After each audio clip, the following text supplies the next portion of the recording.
Shalom saudara, selamat pagi. Saya berharap saudara dalam keadaan sehat dan bersukacita.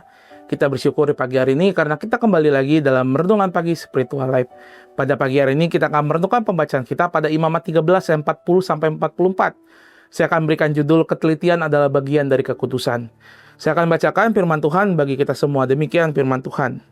Apabila rambut kepala seorang laki-laki rontok dan ia menjadi botak, ia tahir. Jika rambutnya rontok pada bagian depan dan ia menjadi botak pada bagian depan, ia tahir. Tetapi apabila pada kepala yang botak itu pada bagian atas atau depan ada penyakit kulit yang putih kemerah-merahan, maka penyakit kulit itu menajiskan yang timbul pada bagian kepala yang botak itu.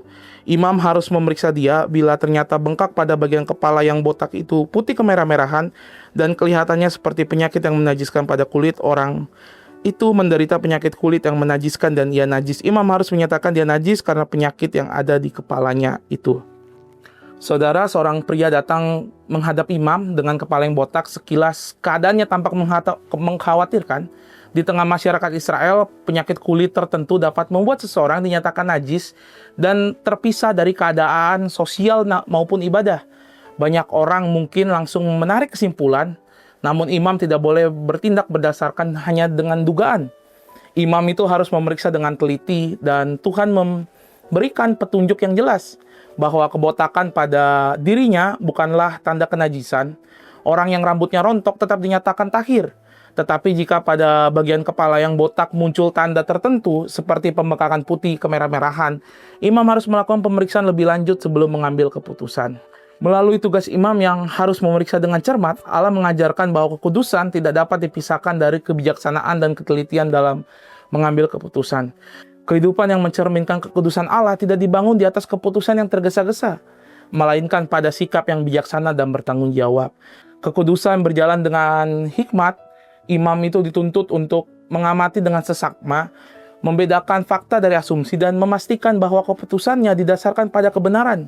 Seringkali kita melakukan kebalikan dari itu. Kita cepat menilai seseorang dari penampilannya, kita mudah mempercayai kabar yang belum tentu benar, kita mengambil keputusan ketika emosi yang sedang memuncak. Akibatnya, kita dapat melukai orang lain, bahkan membuat keputusan yang keliru. Tuhan menghendaki agar umatnya berjalan bersabar sebelum mengambil sebuah kesimpulan. Dalam keluarga, kita perlu memahami keadaan orang yang kita kasihi sebelum menghakimi mereka.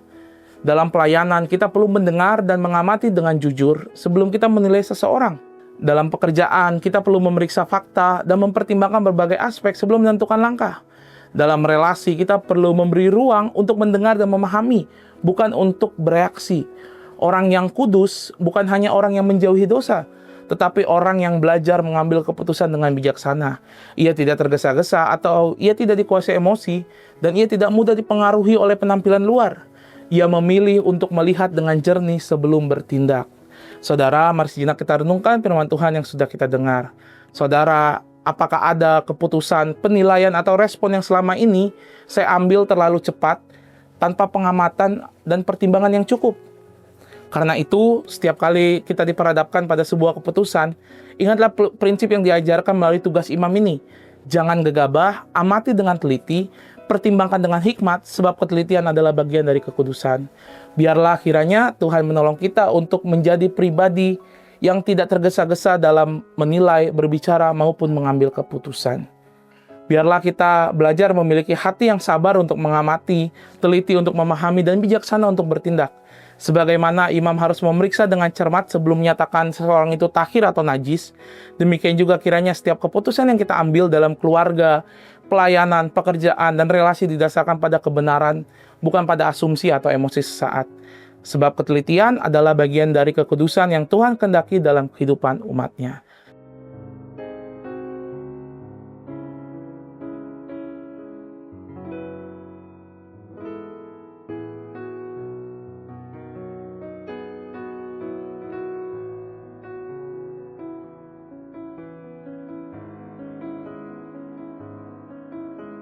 Saudara, mari kita berdoa.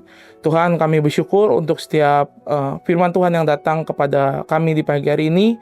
Biar kiranya dari setiap firman yang kami dengar, kami semakin diteguhkan Ajar kami Tuhan untuk tidak cepat menilai, untuk kami bijaksana dalam mengambil segala keputusan dalam hidup kami, dan biarlah kiranya di hari-hari ini apapun yang akan kami lalui, berbagai proses yang akan kami jalani, biarlah kiranya Tuhan memberikan kami kebijaksanaan dan hikmat dalam kami mengambil setiap keputusan, bahkan untuk setiap kami berjalan bersama dengan Tuhan. Kami bersyukur untuk anugerah-Mu, biar kiranya kami menyerahkan seluruh aktivitas kami di pagi hari ini, biar kiranya penyertaan Tuhan menyertai selalu dalam kehidupan kami. Kami syukur dalam nama Tuhan Yesus. Amin. Selamat pagi saudara, biarlah kiranya dimanapun berada, sehat badannya, kuat imannya, dan Tuhan Yesus memberkati.